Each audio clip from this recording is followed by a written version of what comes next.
नमस्कार दोस्तों, अगर आप जर्मनी आकर पढ़ना चाहते हो तो यह वीडियो पूरी देखना। जर्मनी में पढ़ाई दो लैंग्वेज में होती है, first German and second English. Every university में पढ़ाई जर्मन लैंग्वेज में होती है, लेकिन कुछ ऐसी यूनिवर्सिटी है जहाँ इंग्लिश और जर्मन दोनों लैंग्वेज में पढ़ाई होती है। एज अ फॉरेन स्टूडेंट मैं अपनी एक्सपीरियंस को आपके सामने शेयर करता हूँ। मेरी यूनिवर्सिटी में जर्मन और इंग्लिश दोनों लैंग्वेज में पढ़ाई होती है।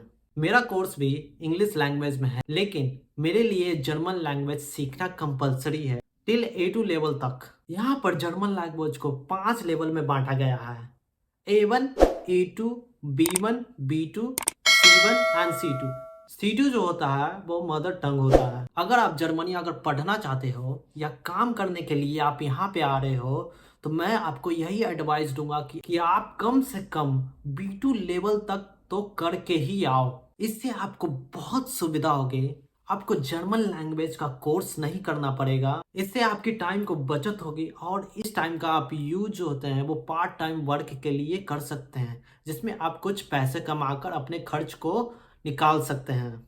और यहाँ आकर आपको एक्स्ट्रा स्ट्रेस लेने की ज़रूरत नहीं है। आप नहीं जानते कि यहाँ पर कितनी स्ट्रेसफुल लाइफ है। यहाँ पर टाइम की बहुत अहमियत है और जर्मन लोग जो होते हैं वो बहुत ही पंक्चुअल होते हैं टाइम के।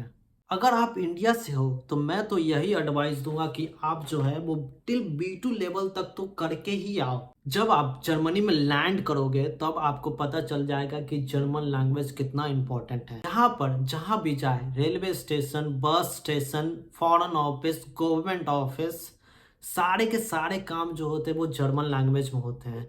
आप यहाँ पर आओगे, आप कॉन्ट्रैक्ट कोई साइन करोगे, वो भी जर्मन लैंग्वेज में होगा। इसलिए जर्मन लैंग्वेज तो बहुत इम्पॉर्टेंट है। और यहाँ पे आपको लोकल पीपल से कम्युनिकेट करने के लिए भी जर्मन लैंग्वेज आनी चाहिए। मेरे लिए टिल A2 लेवल कंपलसरी है, क्योंकि A2 लेवल में उनकी भाषा को थोड़ी बहुत समझ सकते हैं, लिख सकते हैं और बोल भी सकते हैं।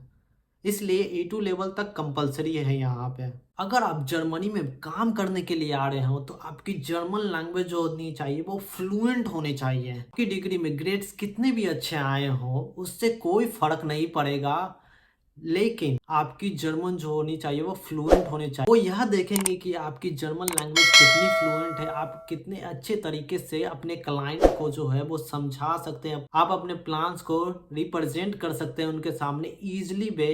इसलिए जर्मन लैंग्वेज तो बहुत इंपॉर्टेंट है। अगर आप जर्मनी आकर जर्मन लैंग्वेज की तैयारी करना चाहते हैं तो यहाँ पे बहुत सारे प्राइवेट इंस्टीट्यूट हैं। ये इंस्टीट्यूट बहुत ही एक्सपेंसिव है। अगर आप जर्मनी में एज अ स्टूडेंट आ रहे हैं तो वो यूनिवर्सिटी जो है वो लैंग्वेज कोर्स करवाती है, जहाँ से आप आधी फीस पे करके जर्मन लैंग्वेज की आप तैयारी कर सकते हैं। लेकिन उन स्टूडेंट के लिए होगा जो उस यूनिवर्सिटी में पढ़ते हैं। मैं एक इंटरनेशनल स्टूडेंट हूँ जर्मनी में, और मुझे जो है वो A2 level German language compulsory था जो मुझे करनी थी, और मैंने 1 साल में उसे कंप्लीट कर दिया। जो भी इंटरनेशनल स्टूडेंट जर्मनी में आता है उसकी यूनिवर्सिटी ही लैंग्वेज कोर्स करवाती है, जिससे आप आधी फीस पर जो है वो जर्मन लैंग्वेज कोर्स कर सकते हैं। लेकिन आप उस यूनिवर्सिटी के स्टूडेंट नहीं हैं तो आपको पूरी फीस देनी पड़ेगी। ये था मेरा एक्सपीरियंस जर्मन लैंग्वेज का।